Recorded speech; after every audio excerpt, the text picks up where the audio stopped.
मेरा नाम डॉक्टर अंकित है, मैं कंसल्टेंट यूरोलॉजिस्ट हूँ और आज हम बात करेंगे किडनी स्टोन के बारे में।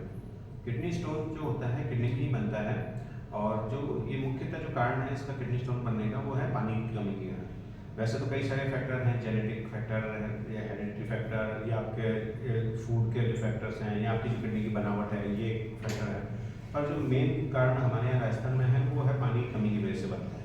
अभी जो किडनी स्टोन बनता है तो ये हर किडनी स्टोन यहाँ राजस्थान प्रांत में तो सभी लोगों के पाया जाता है, पर किडनी स्टोन की सिग्निफिकेंस तभी होती है जब ये कहीं किसी लेवल पे जाके ऑब्स्ट्रक्ट करता है। इसके ऑब्स्ट्रक्ट करने की ऑब्स्ट्रक्ट मतलब रुकावट करता है। जो इसकी रुकावट करने की जो जगह है वो मुख्यतः तीन है। एक तो है पेल्वी यूरेट्रिक जंक्शन, दूसरा है कि मेडियूरेटिक जहाँ पे लाइफ वेसल की क्रॉसिंग होती है वहाँ पे, तीसरा है वेसाइको यूरेट्रिक जंक्शन जो ब्लैडर और यूरेटर का जंक्शन है। उन तीन जगह पे ये यूरेट्रिक ऊपर से किडनी स्टोन जो आता है वो यूरेट्रिक स्टोन यूरेटर में ऑब्स्ट्रक्ट करता है।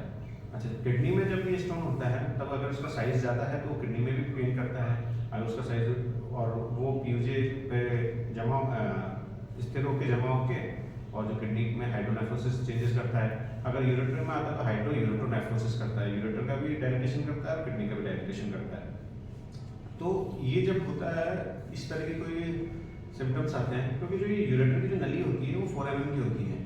4 mm से बड़ी कोई भी स्टोन होगा तो वो ऑब्स्ट्रक्ट कर ही सकता है। तो जब ये ऑब्स्ट्रक्ट करता है तो यूरेटर की स्ट्रेचिंग होती है। स्ट्रेचिंग के साथ साथ हमें एक तो किडनी में पेन होता है। पेन जो होता है यूरेटर का पेन, वो स्टोन का पेन कोली की पेन होता है, मतलब होगा पेन होगा फिर रुकेगा, होगा रुकेगा, इस तरह का पेन होता है। साथ में क्या होता है, गट्स दोनों साइड जो गट होती है किडनी रेट्रोपेरिटोनियल ऑर्गन है, इसके आगे की साइड में गट होती है। तो कई बार इसकी वजह से पेन की वजह से वॉमिटिंग के सिम्टम्स भी होते हैं, नॉजिया भी होता है पेशेंट को। साथ में अगर इसमें इन्फेक्शन हो जाता है तो फीवर, इस तरह के सिम्टम्स भी आते हैं। तो जो पेशेंट आपके सामने प्रेजेंट होगा क्लिनिकली यूरेट्रिक कॉलिक का पेन के साथ प्रेजेंट होगा कि यूरेटर में किडनी में यहाँ सिंपल किडनी को पकड़ के आएगा कि यहाँ पे मेरे पेन है। जो पीछे इसका जो पेन होता है वो पीछे से आगे की ओर आता है। दूसरा जो होता है वोमिटिंग हो गया, नोजिया हो गया, फीवर हो गया, और जो इसका पेन होता है बहुत ही सीवियर तरह का पेन होता है। तो यूजुअली जो है मेट्रोडल मेडिसिन से ठीक नहीं होता, उसके लिए इंजेक्टेबल डायनापार, पस्कोपाम या ट्रेमाडोल इस तरह के इंजेक्शन लगाने पड़ते हैं और पेशेंट को आयोडीन बिल की जरूरत होती है क्योंकि हाइड्रेट करना पड़ता है। दूसरी चीज़ आती है कि अब इसमें पेशेंट आ गया उसके बाद इन्वेस्टिगेशन क्या किया जाता है। तो इन्वेस्टिगेशन एक तो आप करते हैं CBC करते हैं कि कोई इन्फेक्शन नहीं है, उसका बेसिक इसके लिए करते हैं। दूसरा होता है कि हम RFT करते हैं, यूरिया रेट कैसे किडनी फंक्शन को तो फर्क नहीं पड़ रहा। तीसरा जो मोस्ट इंपॉर्टेंट चीज़ है वो सोनोग्राफी करते हैं। सोनोग्राफी से मोटा मोटी आइडिया लग जाता है कि स्टोन का साइज कितना है, लोकेशन कितनी है, हाइड्रोनेफ्रोसिस है नहीं है किडनी की, पैनकैमा कंडीशन कैसी है, स्टोन है यूरेटर और अलावा कैसा है, तो ये पता चल जाता है। कई बार ऐसा होता है कि किडनी में इसमें अपने को पता नहीं, सोनोग्राफी में पता नहीं चल पाता, गैसियस एब्डोमेन होता है तो उस वजह से पता नहीं चल पाता है। तो उसके लिए हम NCCT KOB करते हैं। NCCT KOB से एग्जैक्टली साइज, लोकेशन स्टोन का पता चल जाता है। अगर आप ऑपरेशन की तरफ प्लान कर रहे होते हैं तो हमें कंट्रास्ट की जरूरत पड़ती है, वो हमें IUP से मिलती है और CT स्कैन से मिलती है। तो उसके लिए हम डिजिटल IUP करवाते हैं या फिर CCT यूरोग्राफी या CT KOB करवाते हैं, CCT KOB करवाते हैं, कंट्रास्ट वाली कराते हैं। इससे हमें प्रॉपर डायलिटेशन और पता चल जाता है। ऑपरेशन में आसानी रहती है कि हम इसके लिए कौन सा ऑपरेशन करते हैं।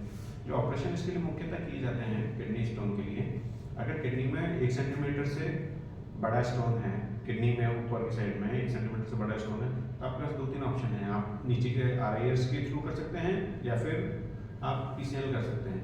RIS होता है रेट्रोग्रेड, मतलब NS के थ्रू फाइबर वायर जाते हैं और वो ऑपरेशन करता है। उसके लिए मशीन जाती है और वो किडनी में जाके लेजर के थ्रू उसको चूरा चूरा कर देती है। दूसरा चीज़ है PCNL में क्या होता है, किडनी में पंक्चर किया जाता है और एक होल करके उससे स्टोन निकाला जाता है। तो अगर कोई बड़ा स्टोन है, 2 सेंटीमीटर से बड़ा स्टोन है, तो PCNL ही यूजुअली प्रिफरेबल है। 1 से 2 सेंटीमीटर के किडनी स्टोन में ये डायलेमा रहता है कि हम उसको इसमें RIS से भी कर सकते हैं और PCNL से भी कर सकते हैं according to situation of patient और कंडीशन ऑफ पेशेंट। और जो 1 सेंटीमीटर से कम है यूजुअली वो उसको RIS से वो चीज़ हो जाती है, RIS से वो ऑपरेशन ईजिली स्टोन निकल जाता है। किडनी स्टोन के ऑपरेशन के बाद अधिकतर स्टेंट डाला जाता है।